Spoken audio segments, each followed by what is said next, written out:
Taking your toddler to Disney can feel like a dream come true. Watching their little face light up when they meet Mickey, experiencing the magic through their eyes.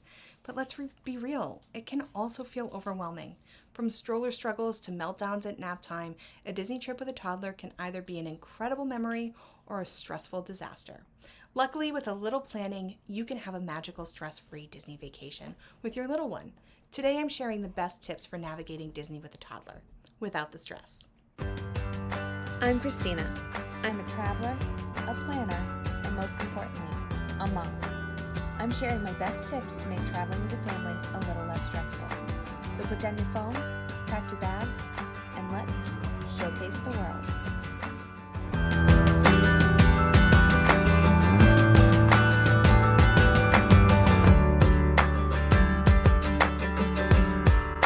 Hi, I'm Christina. I'm a travel expert and the founder of Showcase the World Travel, where I help busy families plan seamless, stress-free Disney vacations.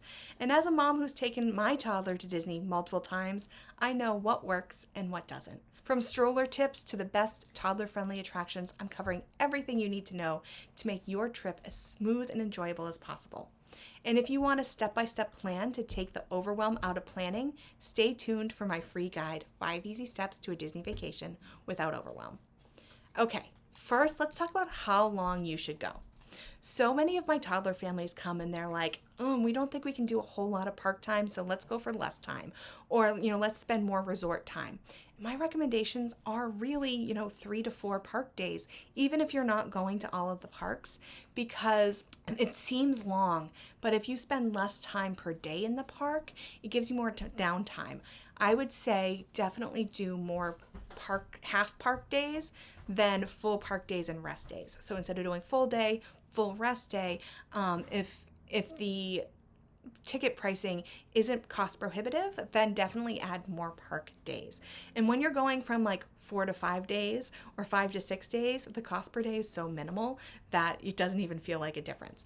Going from 2 to 3 or 3 to 4, those are big jumps, but going from 4 to 5, 5 to 6, 6 to 7, those really don't make an impact on the overall budget. Like I said, seems long, but the less park time, more downtime, that sweet spot works because it gives you space for breaks and flexibility if things don't go as planned. Because we all know with a toddler, they won't, and that's okay. Another big tip, don't feel like you have to do everything. Just enough to feel the magic without running yourself ragged. So what parks are best for toddlers? Magic Kingdom, hands down, this is the top pick. So many rides without height requirements. You could spend 2 or even 3 days here with a toddler. And depending on the child, I would pick 1 or 2 of the other parks. If you only have 3 park days, I would definitely do 2 in Magic Kingdom and then pick 1 of the other parks. And I would pick either Animal Kingdom or Epcot, depending on your child. If you have a kid who loves animals, definitely a close second. You have animals, you have open space, you have water play areas, you have some incredible shows, and there's not as much to do there, so you're not there all day, and it kind of breaks it up for you. I think Epcot really surprises people. There's great stroller-friendly walking paths. There's some great tucked-away places in the pavilions where you can let them out of the stroller to run around. It's a much calmer pace. And why else I think Epcot is incredible. There's more princesses in Epcot than there is in Magic Kingdom. No, that sounds crazy, but it is totally true because you have Anna, Elsa, and Snow White in Mulan. You have an incredible princess dining experience there. You also have so many great attractions that don't have height requirements. You have the Seas with Nemo. You have Figment. You have these great pavilions for them to explore as well.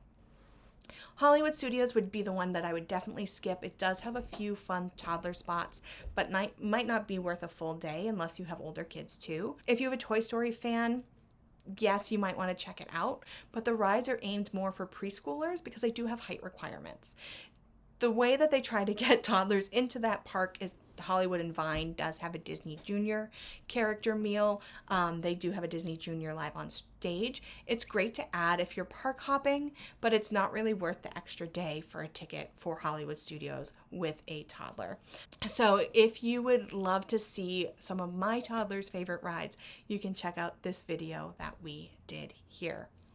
Where you stay really makes a big difference.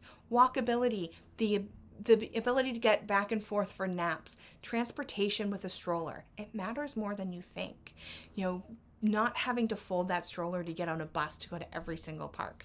There's definitely going to be at least one park you have to get on a bus. There's not one resort that has non-bus transportation to all of the parks, unfortunately, but there are really some great options. If you're spending a lot of time at the Magic Kingdom, then the Magic Kingdom area resorts really, really lend themselves to a lot of time there. The Contemporary is great because you can walk. The theming might not be the best, but it really is so easy to just walk over with your stroller. Wilderness Lodge is another great one. They have a boat versus the monorail or the path, but it's a really great value. And we really like Art of Animation. The family suites give you some space to spread out. You're on the Skyliner to get to Epcot or Hollywood Studios, and the theming is really, really fun for little ones. I will put a link to our 5 best Disney resorts with toddlers right up here. I definitely think if your budget allows, the deluxe resorts really help. The location are usually much better than anything else, and rest really matters. It's really going to be the best pools and the best splash pads. Not all of the resorts have splash pads, so it's really important to pay attention to that, whether or not because your toddler's going to have a lot more fun in a splash pad than in a deeper pool. Some of the pools do have 0 entry, so that's something we'll help you understand as well if you do book your trip with us at Showcase the World. And then also the size of the rooms to be able to give you a little bit more space to put your pack and play if you need it, to really kind of spread out. One of the biggest questions when traveling with children is, what do I do with the stroller, right? A lot of parents like to rent it while they're there. My advice, bring your own. If your child's a little bit older, then maybe you'll rent one, but I think bringing your own stroller is important because your child's already comfortable with it. Disney days are long, and familiar stroller makes naps and rests easier. You have it in the airport. MCO is huge, and after a long flight, the last thing you want to do is carry a tired toddler through that airport. And it's easier for transportation because you know how to fold it, you know how to maneuver it, you know how to store it. There's no struggling to figure out how to fold an unfamiliar rental in the middle of a crowded bus line. So what are the best types of strollers for Disney? A lightweight but sturdy stroller with a good sunshade. Florida sun is no joke. One that reclines for stroller naps, and one with a large basket for storage. Pro tip, tag your stroller with something bright, a ribbon or a luggage tag, so you can easily spot it in the stroller parking areas. My favorite that I've ever had in the parks is a Bombi. I'm going to put the link in the description below to the Bombi stroller. It is the easiest to fold, it's comfortable, it's small and lightweight, but still has the comfortability features, and it's been the absolute best for us in the parks. And I've tried a lot of different strollers in the parks. If you do have older children, or you as a parent want to experience some of the ride, you can utilize Rider Switch. Rider Switch allows you to take turns without waiting in line twice. So one parent waits in line while the other parent stays with the toddler. When the first parent finishes the ride, the second parent skips the standby and rides immediately. So depending on how the attraction is set up, it might work a little bit differently from attraction to attraction. So when you get to the front where they have the lightning lane, the wait time, and the standby line, there's usually a cast member there. So just ask the cast member, say you'd like to use Rider Switch, and they'll let you know how it works at that attraction. It is available at most height-restricted rides, including Tron Light Cycle, Guardians of the Galaxy Cosmic Rewind, Flight of Passage, and Rise of the Resistance. Pair your Rider Switch with Lightning Lane Multipass to minimize wait times even more. This way, everyone gets to enjoy their favorite rides without sacrificing family time. The biggest mistake I see parents making at Disney with toddlers is skipping nap time. Disney is exciting and overstimulating, and a tired toddler will melt down no matter how magical the day is. So the best nap time strategies for Disney: go back to your hotel. If your toddler sleeps best in a quiet, dark room, plan that midnight break at your resort. Stroller naps in quiet spots. If they nap on the go, head to relaxing areas like Liberty Square. There's some really nice shaded benches and low crowds. In the World Showcase in Epcot, you can tuck back into the Japan Pavilion has a great location, the UK Pavilion. There's a lot of really great places in Epcot. There's some animal trails in Animal Kingdom. I also really like the little courtyard behind Tamu Tamu. It's not air conditioned, but they have some great fans blowing in on you there. If your toddler still naps twice a day, plan your park time around it. We actually purposely weaned my daughter off her 2 naps a day and had her going for 1 just for her first Disney trip. We planned her whole nap schedule around it so that she was napping from 12 to 3. So we were in the park from when it opened, and then we were able to get her back to rest, because a well-rested toddler is a magical day for everyone.